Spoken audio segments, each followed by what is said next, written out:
मुंबईकरांना पाण्यासाठी बीएमसीचे दरवाजे खटखटावे लागत आहेत। बीएमसीचे जे नळ आहेत ना ते ठेवायचे आणि विदाउट याचे ते कापून टाकायचे। बिल्डिंग वाल्यांना सगळ्यांना पाणी मिळतंय, हॉटेल वाल्यांना सगळ्यांना पाणी मिळतंय, कारखानदारांना सगळ्यांना पाणी मिळतंय, मग झोपडपट्टी वाल्यांनाच का त्रास दिला जातो? पण विषय असा आहे की अधिकृत आणि अनधिकृत, अधिकृत देणारा कोण आहे आणि अनधिकृत देणारा कोण आहे? अर्ध्याची लाईन आहे तो एकची लाईन टाकतोय, जो एकची लाईन आहे तो दोनची लाईन टाकतोय, हे काय चाललंय? गेल्या काही दिवसापूर्वी पावसाने धुमाकूळ घातलेला 3 दिवस जोरदार पाऊस पडला आणि ठिकठिकाणी तुम्ही बघू शकता की जो पाण्याचा प्रॉब्लेम होता मुंबईमध्ये तो काही प्रमाणात सॉल्व्ह झाला आहे। पण तरी सुद्धा मुंबईकरांना पाण्यासाठी बीएमसीचे दरवाजे खटखटावे लागत आहेत। आपल्या समोर ही जी गर्दी दिसते ही गर्दी त्याच पाण्यासाठी आलेली आहे आणि स्थानिक जे प्रशासनाचे लोक आहेत, स्थानिक नेते मंडळी आहेत, बीएमसीचे पदाधिकारी आहेत, ते बिलकुल झोपडपट्टीवाल्यांकडे लक्ष देत नाही। काही भगतसिंग नगर नंबर 2चे झोपडपट्टीचे रहिवासी या ठिकाणी आलेले आहेत बीएमसी मध्ये। त्यांना पाण्याविषयी काय प्रॉब्लेम आपण समजून घेऊया। कहाँ पे रहते आप? भगतसिंग नगर काय प्रॉब्लेम आहे तुम्हाला? पाणी जरा भी येत नाही, 2 महिने झाले पाणी जरा भी येत नाही। आम्ही सकाळी दोघी बाजात 2 मुली मी घेऊन कुठे चर्च गली इकडे कुठे कुठे आम्ही चक्की पशी जातो, कुठे कुठे आम्ही टावर पासून पाणी आणतो, पण आम्हाला जरा भी पाणी कोणी देत नाही आम्हाला पाणी। तुम्ही हा विषय स्थानिक नगरसेवक असतील, स्थानिक प्रशासनाचे लोक असतील, त्यांच्याशी तुम्ही हा विषय ठेवला का? त्यांच्याशी आता इकडेच आले आम्ही। हो, आजच आम्ही इथे भेटायला आलो। माननीय आपल्या श्रीकला मॅडम आहेत त्यांना भेटायला आलो। त्यांनी आम्हाला सांगितलं की सोल्युशन दिलंय, आता बघूया काय करताय ते। पण त्यांनी दिलंय की जे बीएमसीचे जे नळ आहेत ना ते ठेवायचे आणि विदाउट याचे ते कापून टाकायचे। तर हे जर असं गेलं तर गल्लीमध्ये आपापल्यामध्ये भांडणं पण होणारच, पण त्यावेळेवर हे काय उपाय काय? नाही, चोरीचे आत्ता घेतलेले आहेत, पहिलं नव्हते, चोरीचे आत्ता घेतलेले नाही नाही अभिली आहे खाला चोरीचा।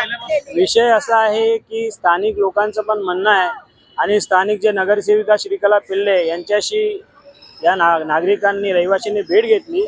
त्यांनी बोलले आम्ही सोल्युशन काढू त्याच्यावरती, पण त्यांचं म्हणणं हे आहे की तिकडे जे मीटरचे जे अधिकृत जे मीटर आहेत बीएमसीचे तेच आपण ठेवू आणि बाकीचे सगळे आपण बंद करून टाकू असं श्रीकला मॅडमनी सांगितलं आहे। पण विषय असा आहे की अधिकृत आणि अनधिकृत, अधिकृत देणारा कोण आहे आणि अनधिकृत देणारा कोण आहे आणि ह्या सगळा जो प्रकार घडतोय कुणाच्या हातामध्ये आहे, कुणाच्या मर्जीने हा प्रकार घडतोय ते पण बघणं गरजेचं आहे की जो माणूस मीटर बद्दल जे लिगल मीटर पैसे भरून जो लाईन घेतो आणि ती लाईन घेतल्यानंतर तो पैसे भरतो पाण्याचे आणि जो फुकटमध्ये लाईन वापरतोय ह्याच्यावरती आता बीएमसी जागी होते का? देणारे जे आहेत त्यांच्यावरती कारवाई का नाही होत हा प्रश्न पण निर्माण झालेला आहे।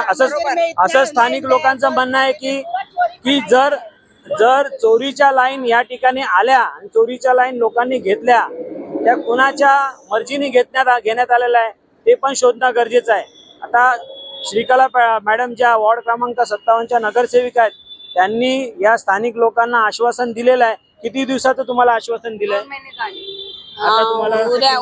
उद्या अधिकारी पाठवतील बोलले ते।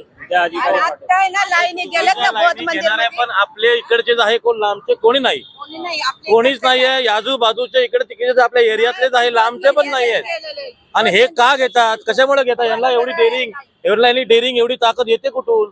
कोणी जर बोलायला गेलं तर बिंदास येऊन घेतलेले लाईनी बिंदास। या विषयावरती तुम्ही कंप्लेंट का नाही करायचं? तुम्हाला आम्ही लोकांनी सगळ्यांनी कंप्लेंट केलेली आहे। आम्ही लोक लिगल बिल घेऊन फिरतोय, हे पण आहेत उगाच आले नाही आहेत, ते सगळे बिल घेऊन आलेले आहेत। समजलं का? मग का आलेले आहेत?